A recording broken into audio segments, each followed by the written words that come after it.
and Economic Development Committee meeting to order. We'll start with the Pledge of Allegiance, please.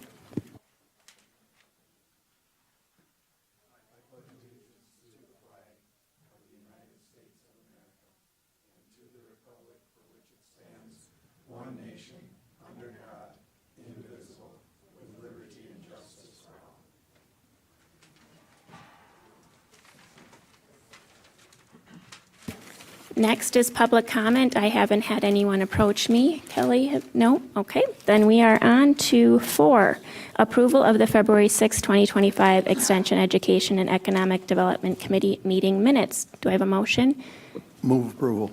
Supervisor Rosenberg, motion. Second by Supervisor Lemmer. All in favor? Aye. Aye. Any opposed? All right, those are adopted. And number 5, we are going, if there's no objection, I want to rearrange our order a little bit so that we can have our educational presentations go first. And we have Miranda from UWSP. She has to leave early, so I was going to have her go first, if that's okay with everybody, and the other educational presentations after. We have thumbs up. Yes? Perfect. So Miranda, if you're on, would you like to give us your update, please?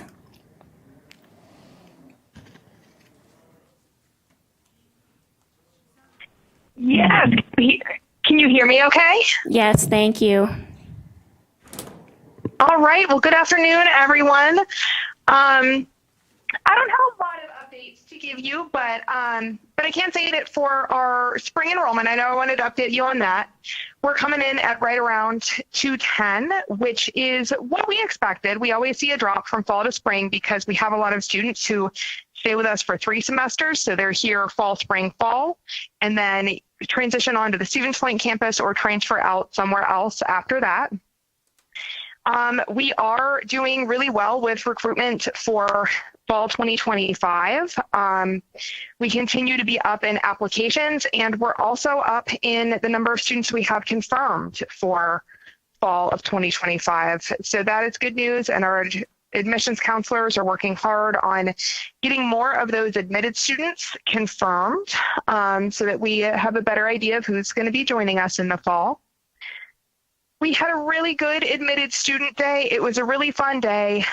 We met a lot of our incoming students, and a lot of them brought parents with them. And so we got a lot of good opportunities to connect with families and help them get their questions answered. A lot of people got FAFSA questions answered.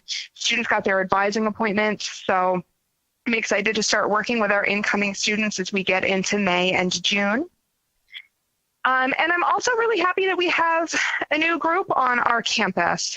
HOLA, Healthy Opportunities for Latin Americans, is partnering with H2N, the Hmong and Hispanic Communication Network Project. They have an office on the Wausau campus.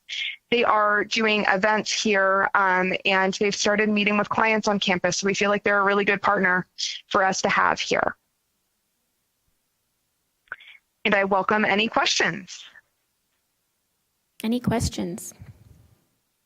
All right, Supervisor Lemmer. Thank you, Miranda. Can you hear me okay? Because I'm not leaning into my mic. Do I need to lean? Yes, I can. Okay, good. Okay. I just have 3 questions. 2 are sort of related. When I was a teacher at John Muir, we used to bring our students to the campus, both UWSP at Wausau and the campus down in Point. And is that still happening? Yes, it is. We have the 8th graders from both John Muir and Horace Mann come visit us. And we are working on getting that set up for this May. And is that for both campuses? It is for the Wausau campus. I'm actually not sure if they also visit the Stevens Point campus. Okay. And then just related to that, do you have a recruiter for the Wausau campus? Oh, I'm sorry. I think I missed a part of your question. Do you have a recruiter, somebody who's dedicated to go out and actually find students? Just for yes, we do. Okay. Yes, we do. So I will tell you a little bit about our recruiting structure. So We have one recruiter, Becca, who recruits for all three campuses, but her primary assignment is to Wausau, so she is out in our schools a lot, and she works solely with high school students. We also have Sam, our non-traditional student recruiter, and Sam really recruits only for the Wausau and Marshfield campuses. Now, of course, if he talks to a prospective student who wants to go into a degree that's only available in Stevens Point, he'll connect them with that program. But his position is more for recruiting for Wausau and Marshfield, and he assists with high school recruitment as well. Okay, great. Sounds good. And then just my last question is more, maybe you can't answer this, but it seems like last year there was a huge problem with FAFSA. Is that unwound now, and is that back to where it needs to be? From what we're seeing so far, it's a lot better than it was last year. I think it's still, people are getting used to the new format of the FAFSA, but we're not having this huge slowdown in getting information, and financial aid packets are already going out to incoming students. Okay, great. Thank you. Super. Anybody Absolutely. else? No? All right. Thank you so much, Miranda. Have a great rest of your day. We will move on to... Absolutely. Thank you so much. Yep. Okay. We'll move on to 7A, update from Angel Laidlaw at Synergy relative to economic and housing development. Angel, thank you.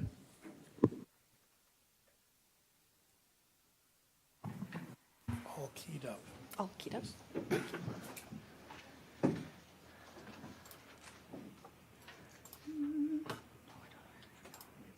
There we go, I got it. Hello, good afternoon, everybody. Thank you so much for having me. I apologize for my attire. I usually have a suit jacket on, except I was on property at a relocation site. We're looking for a potential business in the region, so this is what you guys get, so I apologize for that, but I will get right into the presentation. So Synergy is one of the 9 regional economic development organizations in the state of Wisconsin. We specifically cover Lincoln, Marathon, Portage Wood, and Adams counties. Our mission is, I would say, very standard. It's really to bring the vibrancy and economic development to our community, so we're growing. Some of the initiatives that we really focus on that I think the group would benefit from hearing today, we cover a lot, but I'm just going to cover a portion of it because I promised Randy only 10 minutes. Our first one is talent attraction and retention. We know our employers are craving those candidates, and especially skilled candidates. So we built what we called Central to Success. Whether you're starting a business, whether you're starting a family or your career, here in the center you can find your success. So what that means is we built a website, centraltosuccess.com, and it's a talent attraction website as part of the website. So it focuses on the local stories and also features local communities such as Marathon County, Lincoln County, and we have all of those separated so they can all be featured.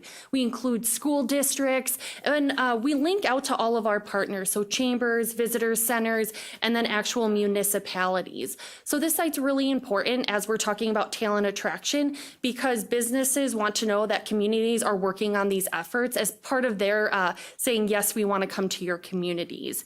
We're a little bit different, I think, in the center of the state because we have some of the best relocation stories. So we like to feature those. So these are local private businesses. These are our community leaders, those that work for public sector as well. I always love to feature this quote from NTC. We had someone come here to NTC from Georgia, right? You're like, wow, that's amazing. So we feature those stories locally.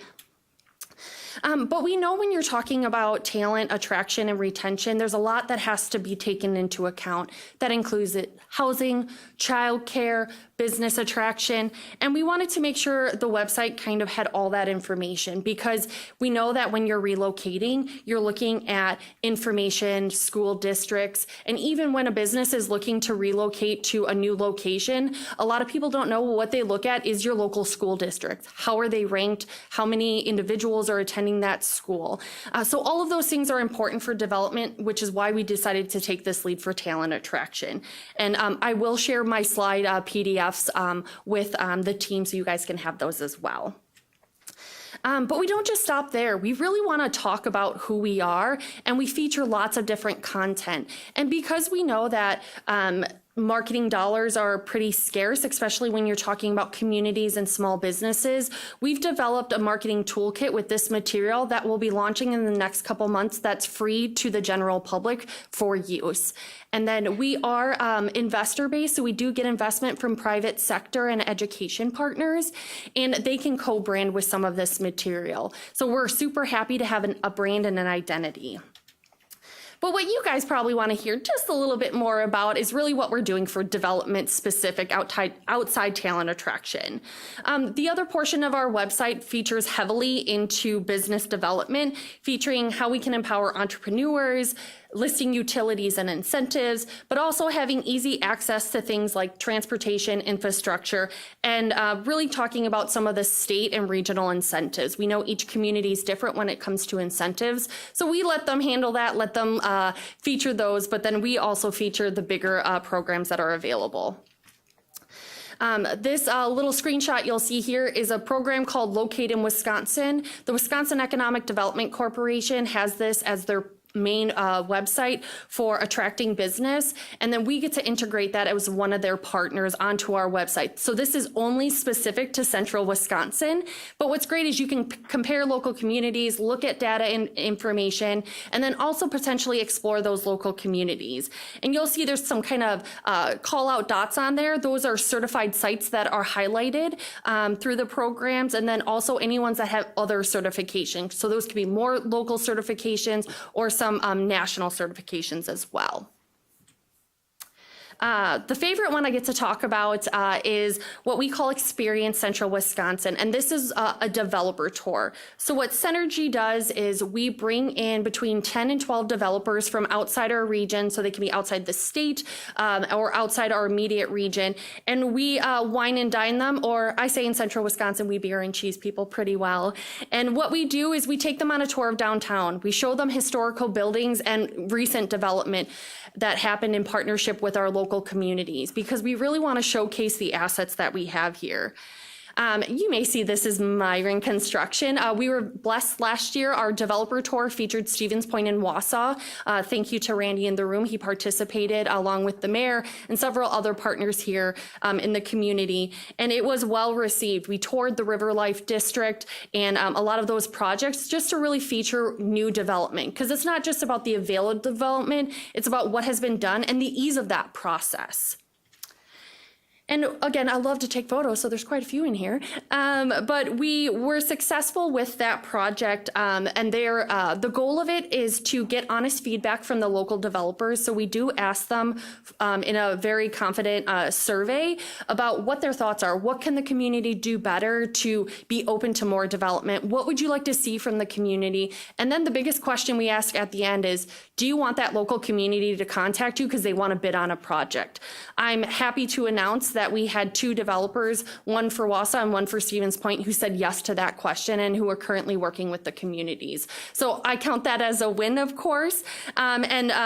Year after year, we're getting more attendees and more developers asking to come to this. So this is something we do annually, and we are actually reviewing the submissions for the communities for this upcoming June. So really well received and just a great community event that we're able to put on with our partners. The other big portion that we do is Central Wisconsin Days, which is advocacy. So what we do is we look at the issues that are impacting our region as a whole. So I mentioned childcare and housing are big ones.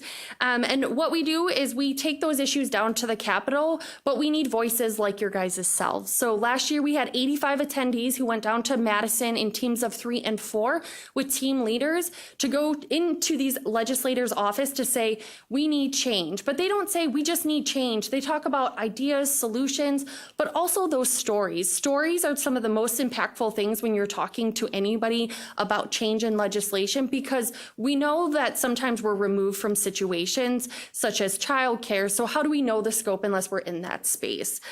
We were successful. We had 36 pieces of legislation that passed our desk that we supported, and we had 6 that passed into law last year. So really excited. Those ones that passed into law include support for for the dental hygienist, new certification and degree with NTC. We also were part of the business tax credit modernization to take job creation out of that tax credit and look at more capital investment and looking at things like investing into housing, you get a tax credit. If you invest into childcare, you get a tax credit.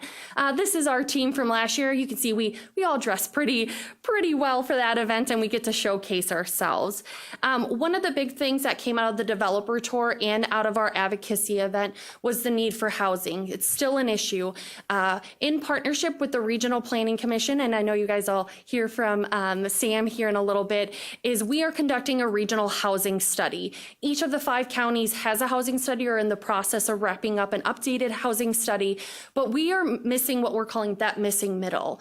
And we want to know what units do we need as a whole in the region, where are those opportunities, and what's that low-hanging fruit that we can really try to help the communities with. In completion of this, we'll review the recommendations, but what we're hearing a lot from individuals is about capital stacking. So these are developers that either have developed here in our region or they would like to, and why can't they? What we've heard is a regional housing fund that could support these efforts would be of interest. So part of our research over the next 6 months is to looking what a large regional housing fund to help the developers develop in central Wisconsin. Some other things that we do to really help keep everyone in the know of what's going on. We hosted a manufacturing report event that talks about industry trends and what is going on. Things like tariffs are talked about, along with just best practices that they're seeing and what manufacturers see as the next step for them. We also, in the last 2 years, have implemented an economic development, professional, and municipality meeting. So this is where we bring the experts to us. And even though, of course, we love our large communities like Wausau, Stevens Point, Wisconsin Rapids, we actually only host this event in our rural communities. I'm a rural town girl myself, and I'm like, gosh, we just really need to promote these great communities because they have housing available just like our larger communities. So we feature the smaller ones. We've hosted in Brim Mountain, Marathon City, and coming up here, this is an old one, but May is our next session, and we'll be hosting that in Mosinee at the brewery. I'll make sure those dates are sent to you guys. You are all more than welcome to attend. Lastly, I'll just touch on, we are an organization that really looks at a year-by-year basis on what the needs for our communities are. And we hosted some time ago the first Workforce Solutions Summit. So essentially every breakout session, every speaker had a solution you could take, whether you're a business owner, community member, work for a municipality. And it was pretty successful. It was hosted up in Marathon County. So this year we're hosting it in Portage County at the Food and Farm Exploration Center. We, in partnership with the Chambers of Commerce, hosted HR workshops, and we asked all of the attendees the same 5 questions at the end. So these were hosted all over our region, and what we did is we said, what's your biggest pain points for hiring? What are you really struggling with? And don't just say, I can't find talent. Why can't we find talent? So we took all of their pain points and we moved them to what I call PowerPoints. And these are all of the topics that are featured in the Workforce Summit. So we will have somebody talk about refugee engagement. We're having someone from M3 come in and talk about different ways to look at healthcare because we know that's a big cost to our employers. So I invite all of you to attend. It's actually coming up here in a couple weeks, and we're pretty excited for the event. We'll have the brand new Wisconsin Technical College president kicking off. We'll also have Matt Kirchner, who is the host for the Tech Ed podcast. And we have some national speakers that we are flying in from strong towns to talk about things towns and communities can do to be more business and welcome friendly. I promised I'd stick to a quick time frame, so I'm going to leave it there, but I'm happy to answer any questions that you guys have. Any questions? No? I have a question. Could you give a little more detail about the Regional Housing Fund? Yes, so I will start off with, we are still in research phase. Sam is actually doing the housing study right now, which is going to help feed this. So I've met with over 14 different developers who have developed here or want to develop here. And when they've looked at projects in our region, the capital stack is one of the biggest problems. So here in central Wisconsin, our rates are significantly lower than if you're going to a Madison or Milwaukee. When we're talking about supplies, we have to ship them here. If the talent's not here to build those, they have to ship them here. So it's a larger cost for those development firms and organizations to actually build, and they can't recoup their costs quick enough to have that profitability. So other counties such as Grant County, Sheboygan County, what they looked at is having a housing fund. This was private sector invested. Some of it was a little bit public depending on which of the housing funds it was. And they were able to get a $10 million fund to help with housing. So those dollars would be used as maybe a rubric or kind of an application project. And then we would have them come in and we would assess them based on the needs of the communities. So we'll have specific rubrics that they would have to qualify for. We're still early on in the development phase, but since they can't recoup their costs back quick enough, this is one of the biggest things we're hearing from every development firm before they can even jump into anything housing for our region. Hopefully that's enough information. We're still really early on. No, it's great. Thank you. Randy? Yeah, just to follow up on that point that Angel made about not being able to recoup the money as fast enough. In our region, the rents that they're able to charge don't line up with what they would be in a Milwaukee, Madison, or some of the bigger metro areas. And anecdotally, that's what we've been told is one of the reasons why we have this gap and one of the reasons you've been looking at that fund. So. Yes, we're. It's not just us looking at it. So we at our last meeting, including Randy, we had 18 different economic partners who all work directly with developers, sharing their feedback, guidance, and suggestions. So this isn't just us saying we're going to run with it. We're going to do the research, engage all of our local partners, have a draft of what this could be, and then we're actually going to talk to private sector business, our municipalities, and make sure that this aligns with what they're looking for before we move forward. Okay. Thank you. Thanks. We will move on to 7B, update from North Central Wisconsin Regional Planning to the 2022 WASA Metro Housing Assessment and Regional Population Projections. Sam, thank you. Sam, that's your first page. Yeah.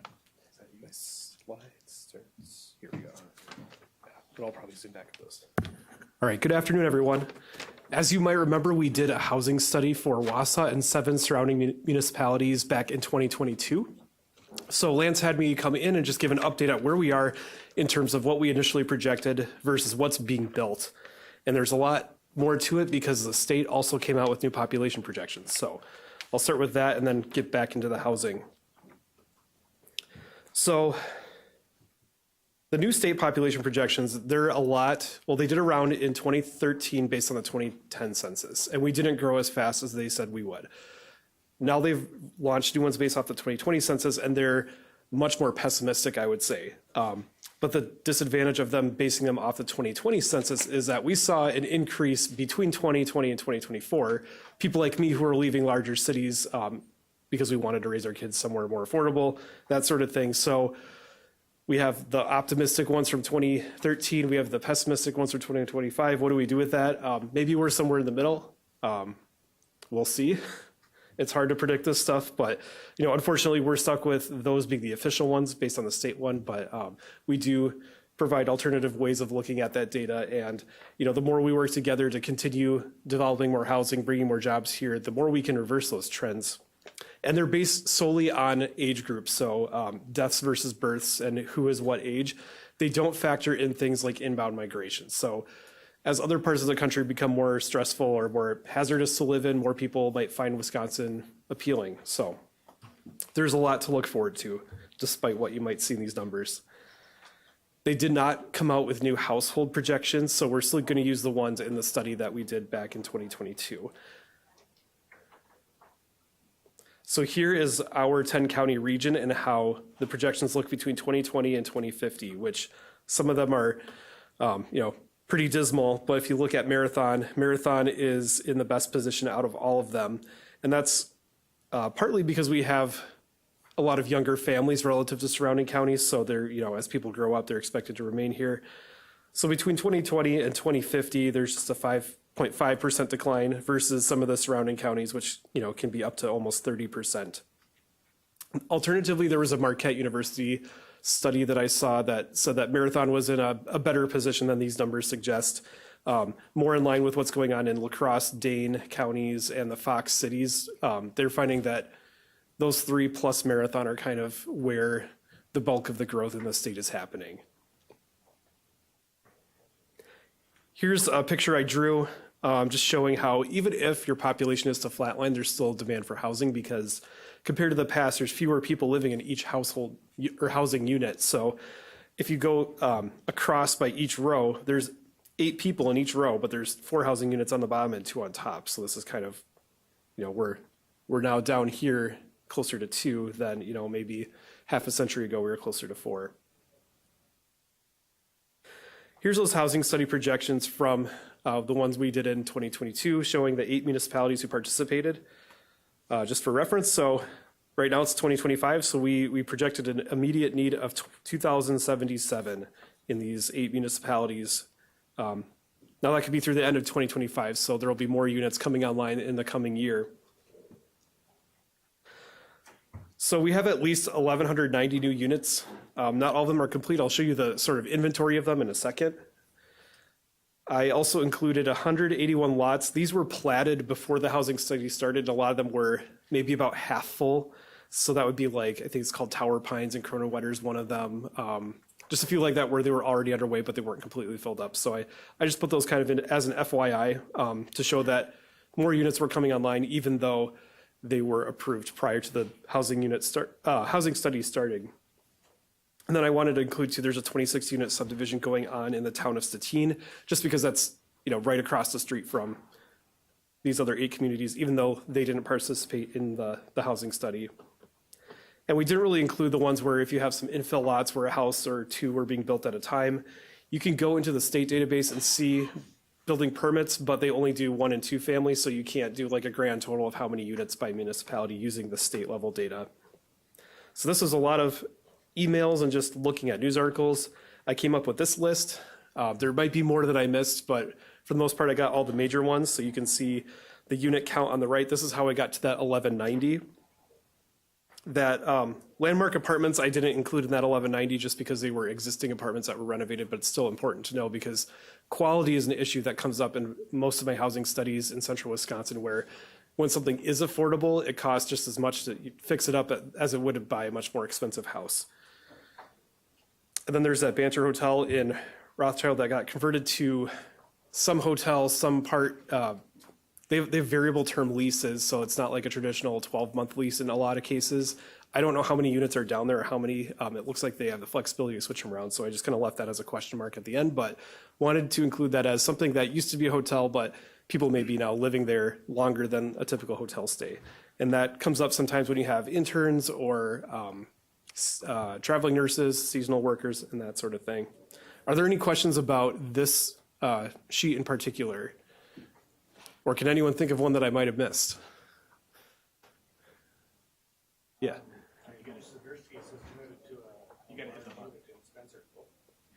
I know Swiderski's they're going to be building a large unit, a couple of units in Spencer. Yes, so I didn't include them because they weren't part of the study. We only had the 8 municipalities, so it's, I didn't find any in the Village of Maine, but it'd basically be the Village of Maine plus the ones you see on that left column. Mm-hmm. But yeah, it's important to keep track of the ones that are just outside our region. I think they've got one in Wittenberg, maybe 2. Yeah. There were several that came up, so Yeah. It's good to know that even though if people don't want to do a larger commute, those smaller towns still need housing too, so it's great to see that happening. So where does that bring us? We're about 2/3 of the way of what we projected for the need by 2025. With more pessimistic population projections, maybe that's right on track versus behind. But again, if you ask somebody looking for a house or an apartment, they might not be having a great experience. I think there's still plenty of demand out there. I know, like in my case, I would, in a different time period in history, I would maybe be looking to upgrade to a larger house. But for me, it'd be like doubling a house payment to get into a 4-bedroom instead of a 3-bedroom. So we're just going to stay where we are for now. I think a lot of that's going on too. I already covered that Marquette study. Also, there's going to be housing units that will eventually age out and have to be replaced. So there will always be demand driven from that to some degree as well. Prices have leveled off. It's not as crazy as it's been the last several years, but it's not going down either. And like I just wanted to restate that Wisconsin is becoming more attractive because of even our surrounding Great Lakes states. More people are moving to Wisconsin than some of our peers. So that's kind of a trend that's bucked the previous decade in the past few years. I'm going to scroll up to this map just so you can see. This is straight from the DOA. We did not produce this, but it shows the change in population between 2010 and 2020 on the upper left. You can see that Marathon County grew more than a lot of central Wisconsin did. And then you see the projections through 2050. And you can see that it's very, Eau Claire and Trempealeau counties and Dane County, but statewide it's pretty level or in decline. So, and that's just reflective of the current age cohorts that are in these counties. So if you Google DOA population projections, you'll find this handout straight from the state of Wisconsin. Are there any questions? Any questions? And here's my contact information if you think of one on the way home. Okay, perfect. Oh, Randy. Not really a comment, just following up on the DOA projections. We've talked about this in meetings before, but I think just with the timing of that in 2020, with everything that was going on, there were census takers out there, but it seems that the data that we've gathered past that point seems to look and point to a different trend where there is some growth within the county and the region. So I don't really put much faith in those DOR numbers, even though they kind of made a doom and gloom tour of those over the past 6 months, year-ish, with conferences and whatnot. Obviously something we need to be aware of and take a look at, but the more recent data seems to be pointing in a different direction. And, especially anything pandemic is tough to really put too much weight on. I agree. And those more recent years come from the American Community Survey, which is a 5-year average. It's not just a 1-year snapshot in time. So I think the closer you get to 2025 in the census data, the more, I would say, consistent the data sets look, and they show that continued growth, whereas 2020 just is a weird year when you look at the numbers. So I would agree with that. Me personally, not necessarily my organization. Administrator Leonard. Thank you, Madam Chair. For those of you that went to the legislative conference, WCA, they had similar presentations, as has been the kind of recurring theme about population projections. And as Sam referenced, I think this is my characterization, but a fair amount of the concern is related directly to the age cohorts and some of the challenges that stem from that from an economic development standpoint. I will say Forward Analytics projections were slightly less pessimistic than the Department of Administration projections. I do think there are still challenges, and of course housing is one. Forward Analytics, though, just today did release the affordability report. I don't know if anyone saw that in their email. Marathon County, so the affordability index, this is my characterization, and it'll be accurate but not precise. Essentially, it's a scale with 100 being kind of that threshold of affordability. If your score is above 100, you're more affordable than if it is below. Statewide, the average was an affordability index of 94, so slightly less affordable than their kind of threshold determination. Marathon County is at 109. So I think I'm certainly not an expert in this area, but building on what we just heard from Angel and what Supervisor Pfeiffer referenced, that some of the challenges we have with builders, on one side they have higher costs, but the costs that they're able to recoup in terms of rents or home sale prices are somewhat less than what you might see in other counties. And just for context, I'll pull up Dane County. Their affordability index was 66.9. So substantially different. They're able to command a much higher rent or higher purchase price. So certainly, again, information is it's never bad to have it. Certainly, we'd like some of these pieces to be different. I think one of the things that I was struck by at the legislative conference, and I know Supervisor Robinson was there, was the age cohort piece. The percentage of your county population or the state population that over the next decade is going to be 70 or 75 and older presents workforce challenges. And as Sam referenced, with just the differences in behavior within our population, people are staying in their homes longer. Fewer people in those homes requires, all else being equal, more homes. So how do we make sure we're kind of on the leading edge of some of those things? And I know some of your other committees are talking a fair amount about that.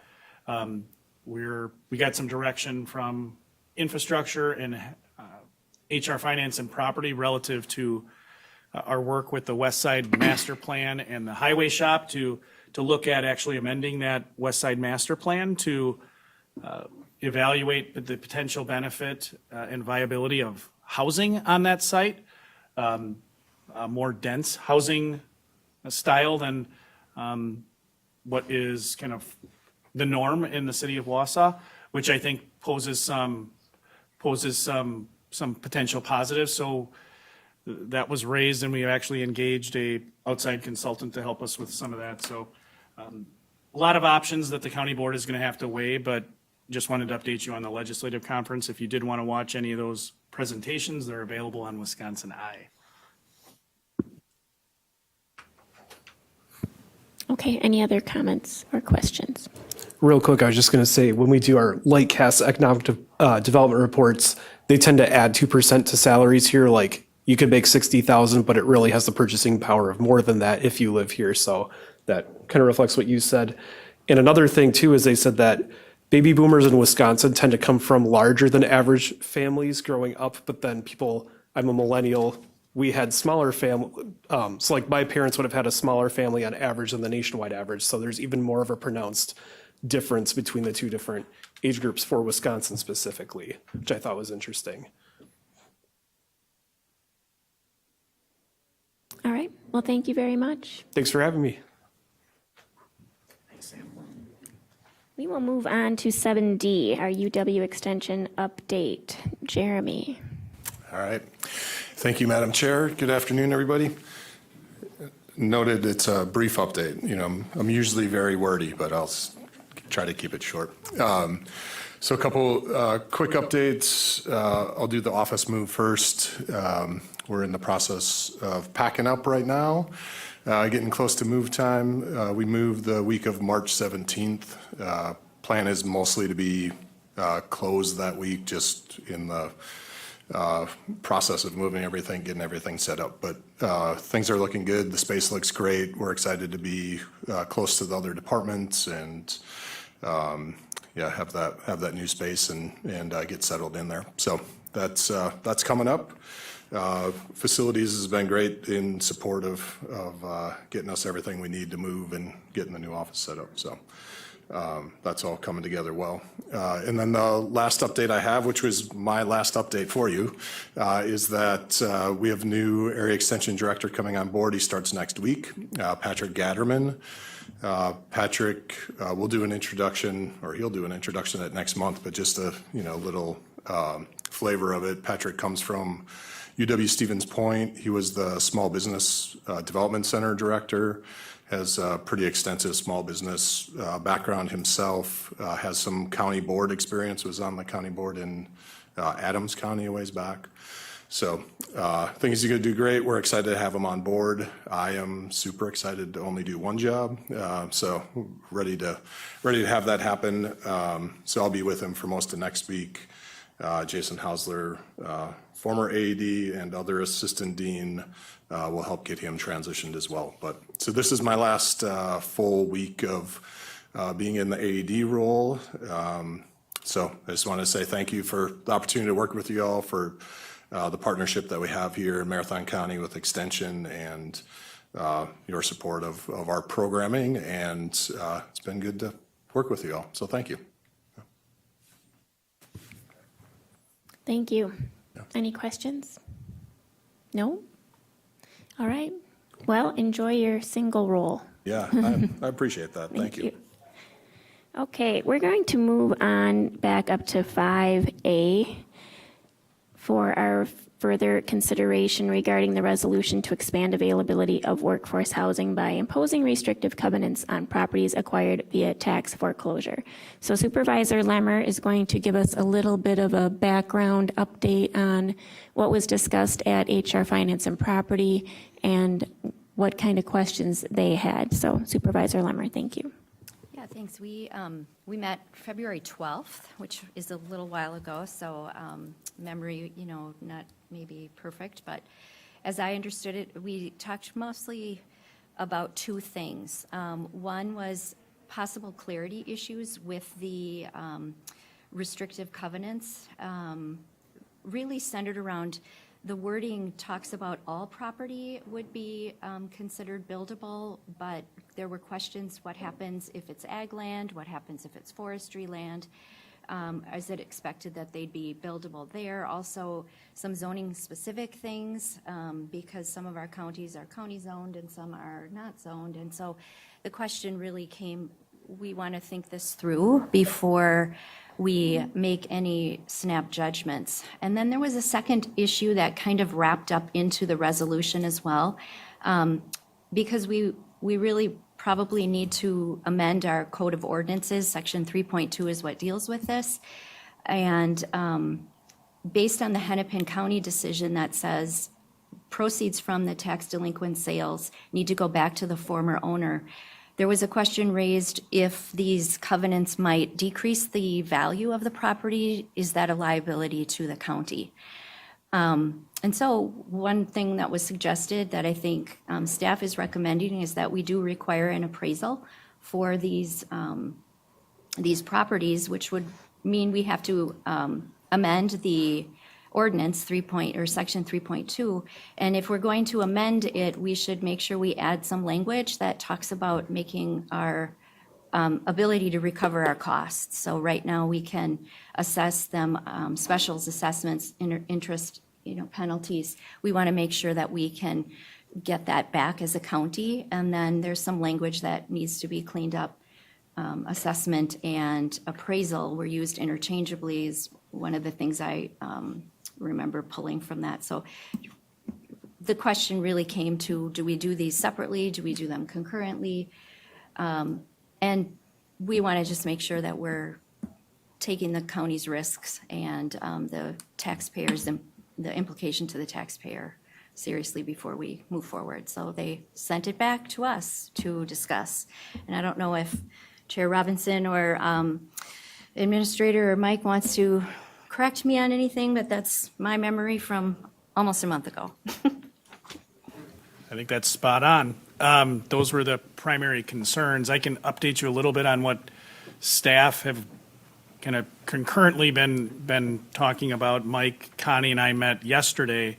I wholeheartedly agree. I think one of the big takeaways, and staff have been looking at this for all of our ordinances, but 3.20, even though we did just relatively recently make some changes, I think to Supervisor Lemmer's point, is ripe for some updates in light of some legal changes. And in fact, when Mike, Connie, and I met yesterday, we discussed potentially bringing forward some, well, not potentially bringing forward, we will bring forward some things for you all to consider relative to changes. And one of those relates to a template ordinance that the Wisconsin Counties Association through ATOLAS has put out for kind of review and consideration, which, and this will be an oversimplification, but I've already talked to HR Finance and Property Committee Chair Robinson about putting this on for discussion at HR Finance. As Supervisor Lemmer referenced, the legal landscape has changed with the Tyler v. Hennepin County decision, the recent changes in the state of Wisconsin relative to some acts that have been passed in the last couple of years. It makes it much more, this is again my characterization, using that a lot today, but it's perhaps more legal than it has been in the past, many more legal considerations.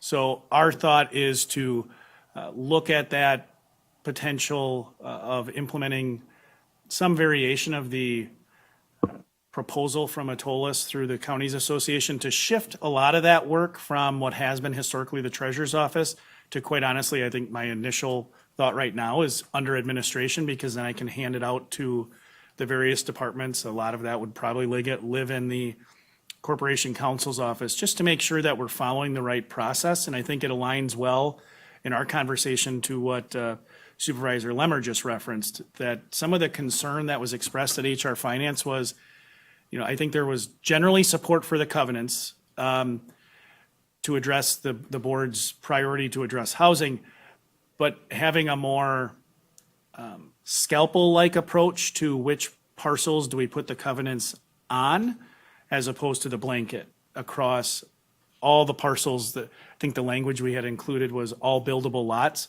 And I think Supervisor Lemmer did a nice job of saying, hey, the concern was, is it really all buildable lots, or are there some parcels that we would perhaps take that maybe the highest and best use still isn't housing? So one of the things that Mike Connie and I talked about is through this consideration of potential revisions and the process that's outlined in that proposed or template ordinance from Atolis was a frequent report, in fact, a yearly report to an oversight committee of these are the parcels that we're going to proceed with taking either through tax deed or in REM. And as part of that process, my initial thought is outline those parcels and note specifically, hey, on this one, we're going to put the covenant on this one, we're not, perhaps because I think the example Supervisor Lemmer gave, like if it's ag land, or if it's town zoned and it's ag land and farmland preservation and maybe housing doesn't fit, even though it's a buildable lot, we want to say, no, that's not one where it's going on. So that's kind of, from the staff perspective, we've been reflecting on that conversation and trying to think about how we could carry out the direction of the board if we move in that direction. Certainly more thought to come there, but I think Supervisor Lemmer laid the conversation out very well. Those were the concerns from our perspective, that were expressed by HR Finance. I think we can find ways to incorporate into the ordinance and in terms of policy and practice, ways to address each of those. We can't ever really truly say, hey, there's no risk, right, through this process, because there's a lawsuit that is likely going to be pending across the state of Wisconsin, already is, as Mike corrected me, that is seeking to look at, hey, what parcels were previously taken by counties, and is there that liability? Because again, there's that Tyler v. Hennepin County case. They want to go back, I think correct me if I'm wrong, is it 30 years, Mike? Is it their initial plan? The plaintiff, it's a long time. It's a long time. I think it was 30. Yeah. To go back and say, hey, all the parcels you took over the last 30 years, you should have, if you took in more than what was owed, you need to cut a check to the owners or the owner's heirs. I think that's generally the premise of the lawsuit. We do want to protect, moving forward, the county from a fiscal and liability perspective to mitigate that risk. And I think, again, the initial conversation was such that the way to do that is probably best done through an appraisal. I will say, now that I'm a lawyer in recovery, perhaps I'm less risk averse than I used to be. A lot of the parcels you do take through tax deed already have housing on them. So housing is already the highest and best use. So the question then really becomes, are you negatively impacting the sale price by putting a restriction on the short-term rental provision? And I think that's a very potentially fact-intensive consideration, but all those things, I think, just to let you know from the staff perspective, we're going to sit around and try to come up with what amendments to 3.20 look like. And we were doing that anyway, but I think this is a good opportunity for kind of all those conversations to happen. Supervisor Robinson. Go ahead.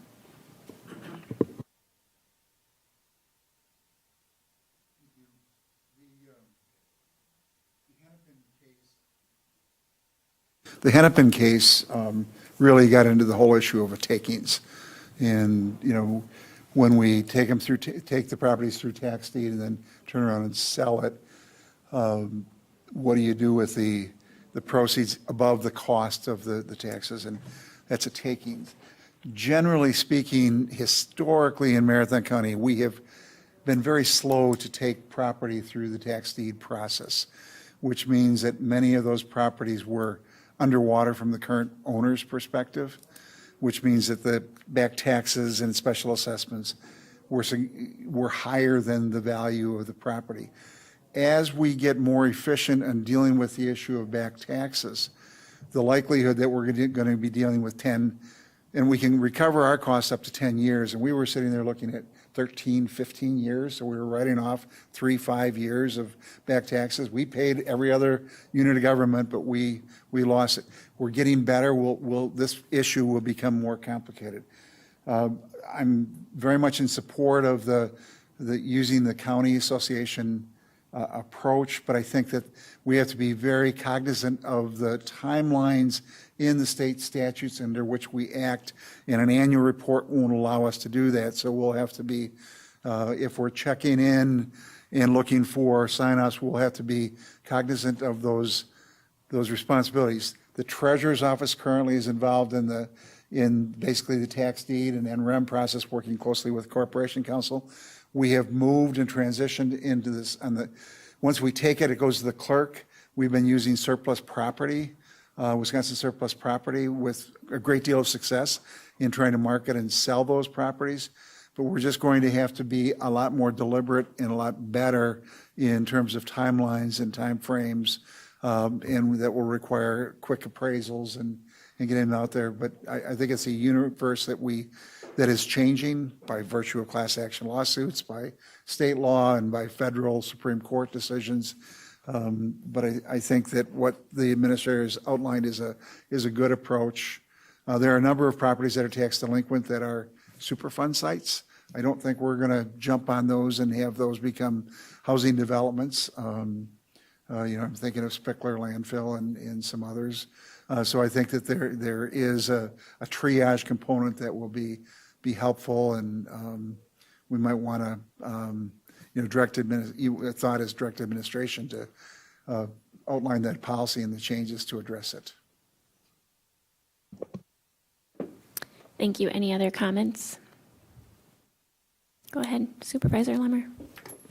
Do we have an appraiser on staff, or is there somebody who could get certified so it could be quicker, or are we at mercy of what's here in Marathon County for those? Short answer to the first question, no, we don't have one on staff. We have historically contracted that service out. And depending on the nature of the parcel, I know for a lot of the tax foreclosure, NREM and tax deed processes, we've used one appraiser. For some of the other larger projects and more complex parcels, we've gone to a couple of other appraisal companies. I have not evaluated whether or not having that person on site, Mike, off the top of the head, and I see Mike's already raising his hand, is we may run into an argument that it is not a truly independent appraisal, and the legal argument on the other side would be, oh, of course, the county is going to say it's only worth $120,000.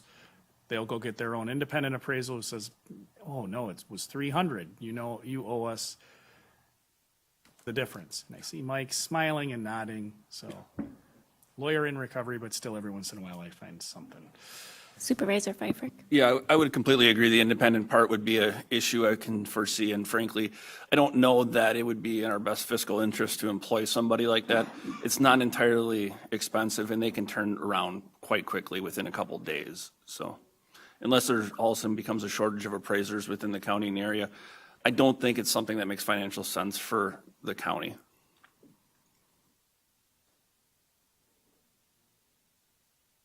Okay, so we are sending this back to staff, correct? Yeah, staff are going to continue to work on it. I mean, I think the direction we need from, I guess it's direction if your direction is changing. I don't believe, and I would certainly defer to Committee Chair Robinson and Supervisor Lemmer who were there. I did not take the comments to convey, the comments at HR Finance and Property to convey that supporting opportunities to expand availability of housing is something we shouldn't look at. I think it was just, to Supervisor Lemmer's point, make sure we're checking a couple of boxes that are important.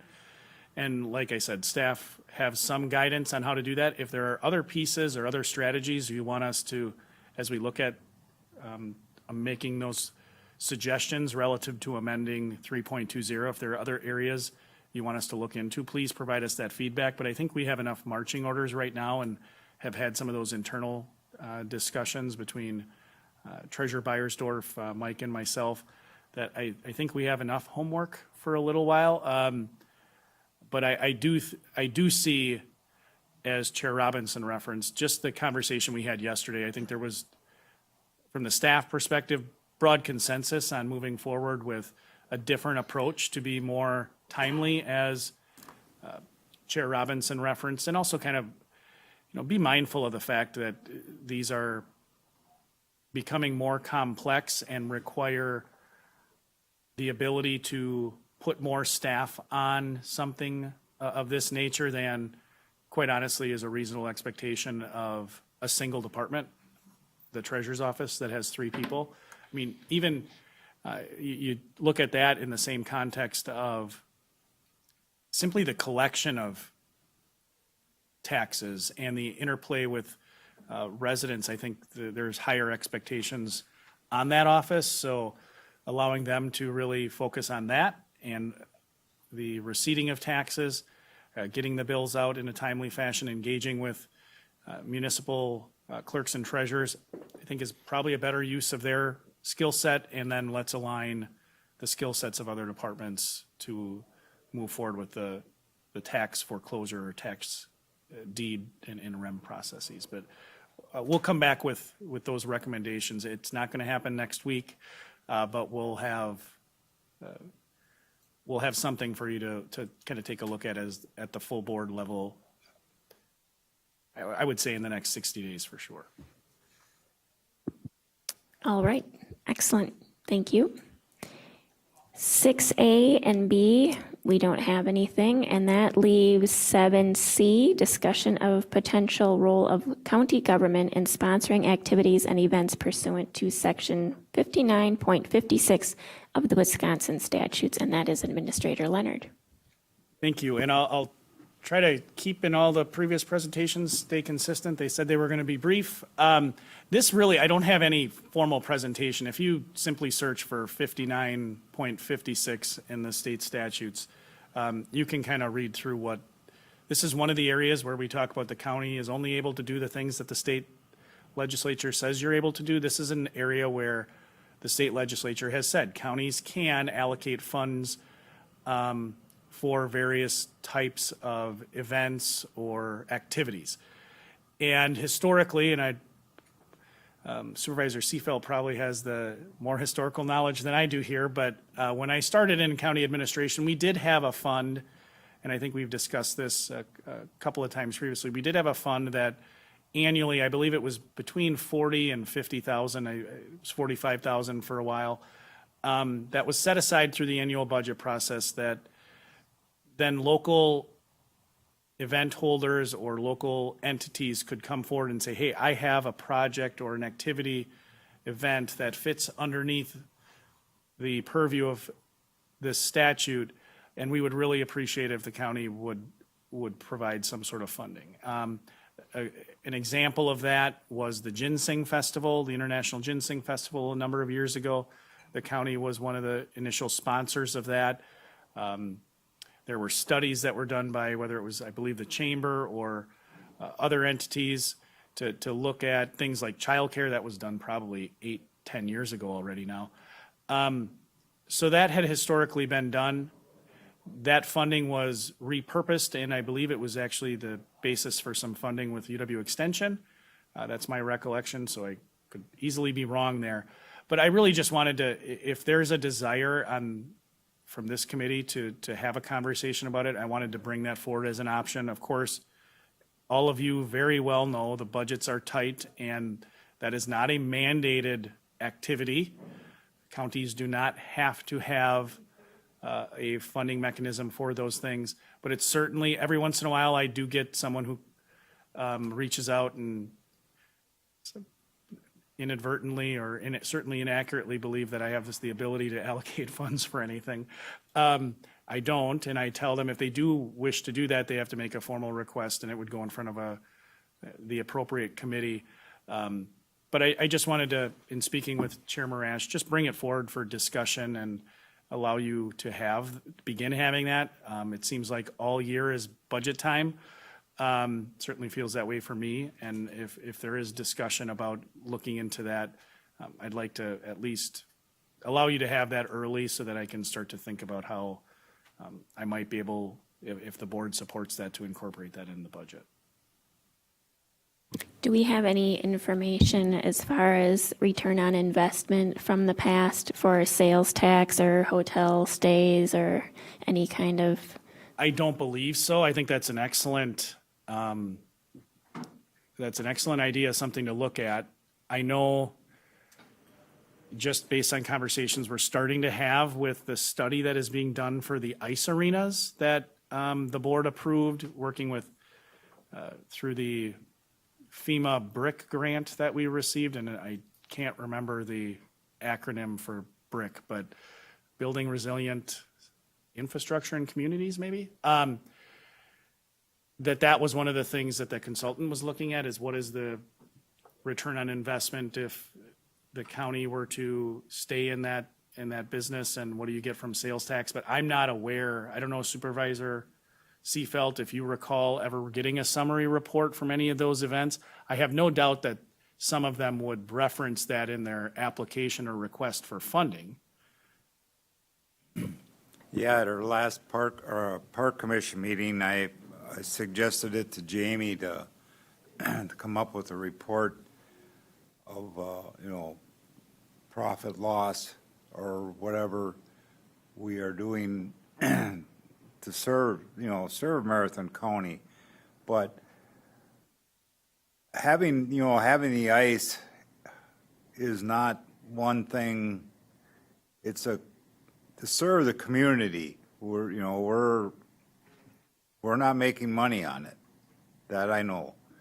But it's here to serve the community, and there's a lot of users that use that. But yeah, I asked for it, and Jamie's going to get it to me sometime. So Yeah, I can't recall, again, I started in administration quite a number of years ago, but my recollection with the Ginseng Festival was they did bring a request forward, and I don't know if the county funded that in the amount of $10,000, $20,000, something.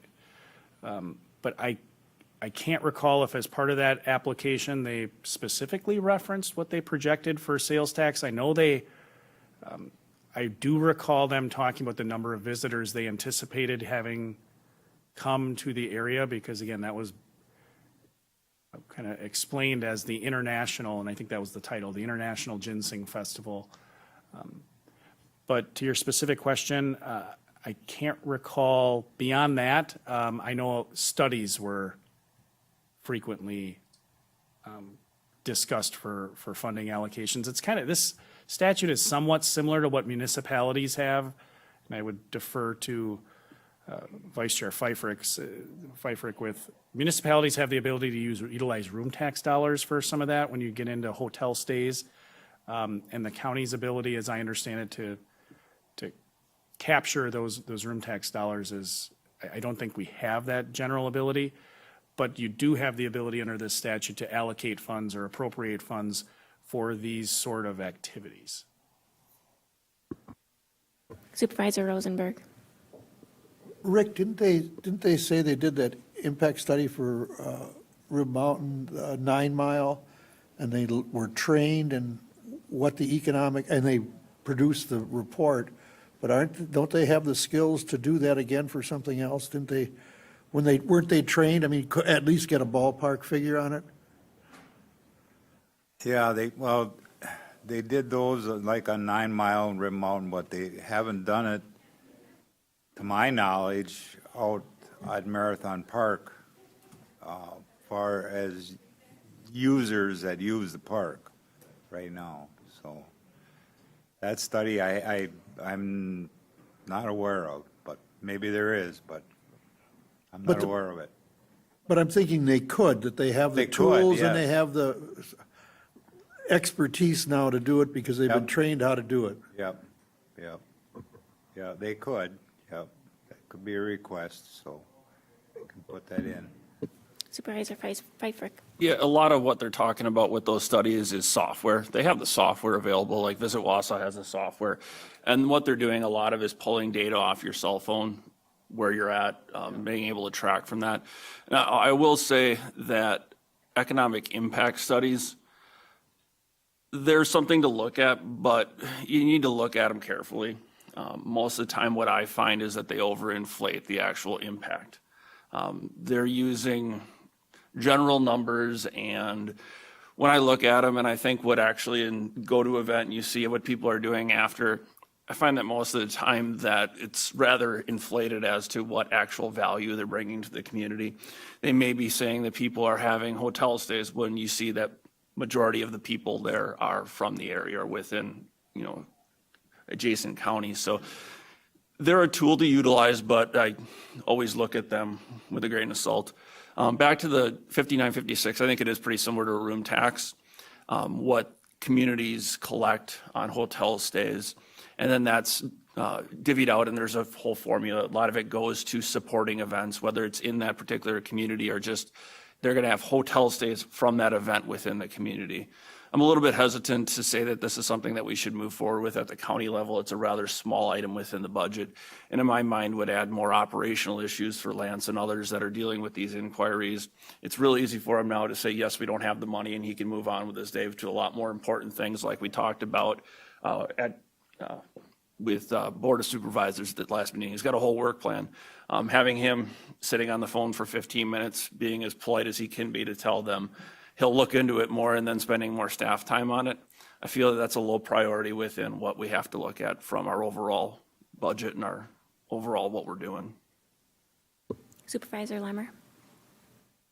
Thank you, Chair Morash. I used to be the president of the Wausau Festival of Arts, and we worked very closely with the Center for, or the Central Wisconsin Visitors Bureau to get those numbers, and our reports were actually very detailed.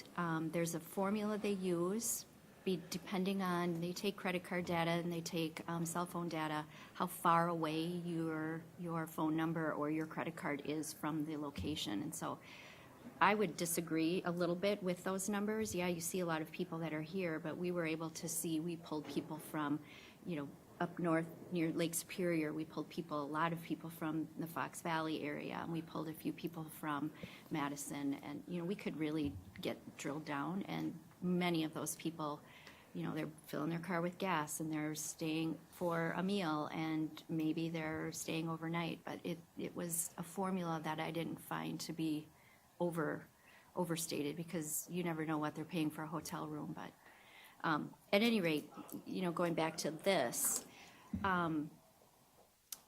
it's not just for cultural events, though. You said it's for studies, and I know am I right on that? Did I hear that right? And I'm a little leery to pull money aside if it's for studies, and maybe we just are clearer that it's not for cultural events and for things like that, unless if it's something, that Ginseng Festival was quite the draw, and it was, to bring international people here there, and I think that led to business partnerships.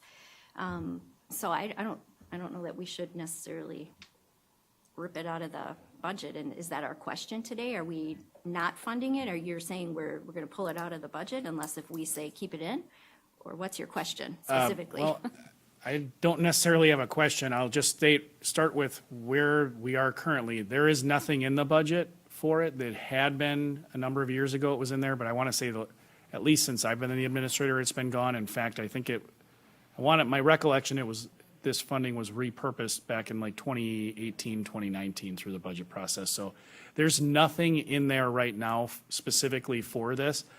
My process, if someone does reach out and say, hey, would the county be interested in funding this? I say, that's not my decision. That's a decision for the county board. We don't have a dedicated funding source for this, so that would need to, I encourage them, if they are interested in doing that, to put together information, and I would funnel it to working with Chair Gibbs. He picks where things go to what agendas, what committee. But to your threshold question about getting back to what it was used for, my recollection is it was also used for studies. I think if there was a desire to move forward and kind of reinstitute this process, I'm still a lawyer at heart. I would have a much more regimented process, because there was no formal evaluation under our old process of where does this fit under 5956? Does it clearly check the box? My recollection is not that we've funded things that didn't necessarily meet the criteria, but to your point, it can go for things other than just cultural events or recreation events.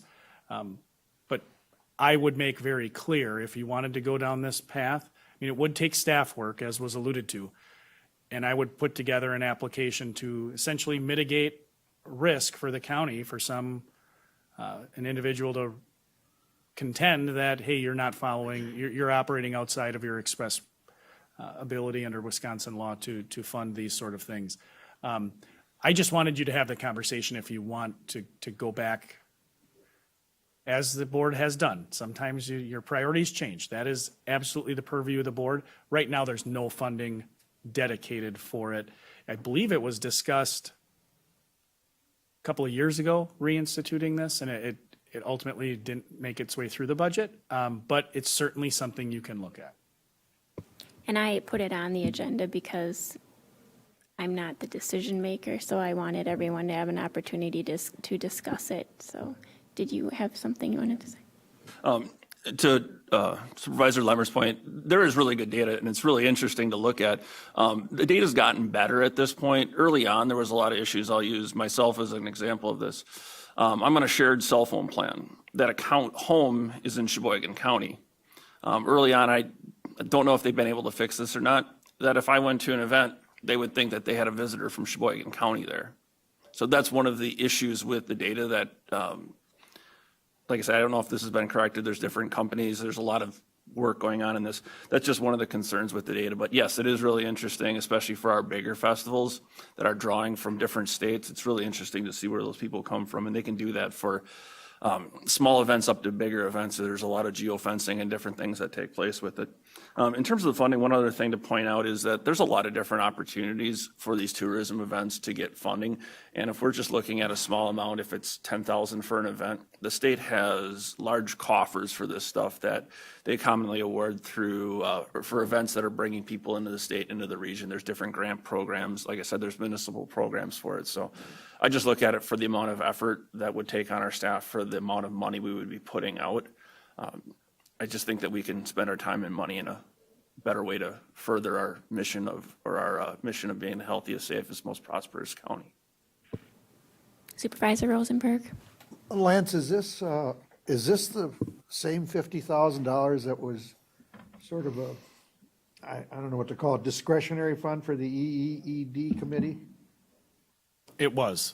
Okay. A number of years ago, and I don't know if Supervisor Seefeld has a recollection different than mine, but it was a number of years ago, and this committee ultimately had, similar to how HR Finance and Property has its own a small contingency fund that it can allocate through the budget as part of the budget process. They have funds, $50,000 to allocate, that is separate from the overall county contingency fund. It was set up similarly. Supervisor Lemmer? So what fund did we pay for the Discover Wisconsin? How did that get paid? I thought that was out of this. That was a direct allocation through your budget. I believe each of the last two times, the funding source specifically it was through the American Rescue Plan Act funds. Each of the two instances where we participated, that's my recollection, but that was specifically allocated through the budget as opposed to in the middle of the year deciding that if this committee, the alternative would be if, hey, there's this opportunity, we think we should do it. And you can still do that through the county board can always say, hey, what we want to do is use $50,000. If an opportunity arose or someone approached you, you can always make a recommendation. There are funding streams available. This is just, if you went down this path of similar to what the county board had historically, you'd set that up through your budget process as opposed to having it dealt with kind of on an ad hoc basis, that if some opportunity arose and the county board felt it was a good opportunity, you could do that. You would have to do that through a budget amendment. This other approach is similar to what HR Finance has with its dedicated contingency fund. It just simply requires a committee vote. Is that fair to say, Mike? Sorry, you're typing away, but. Yes.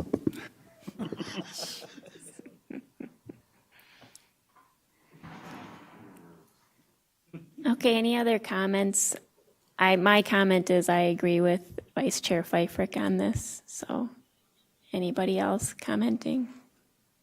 I have a nod. Okay, so we are not going to move forward with anything with that. All right, have I ticked off all the boxes here? I believe so. So we have 8, next meeting date and time, announcements, and future agenda items. Committee members are asked to bring ideas for future discussion. And B, next meeting Thursday, April 3rd at 3 p.m. Do I have a motion for an adjournment? Motion by Pfeiffer, second by Rosenberg. All in favor? Aye. Aye. All right. Any opposed? No. All right. Take care, everyone.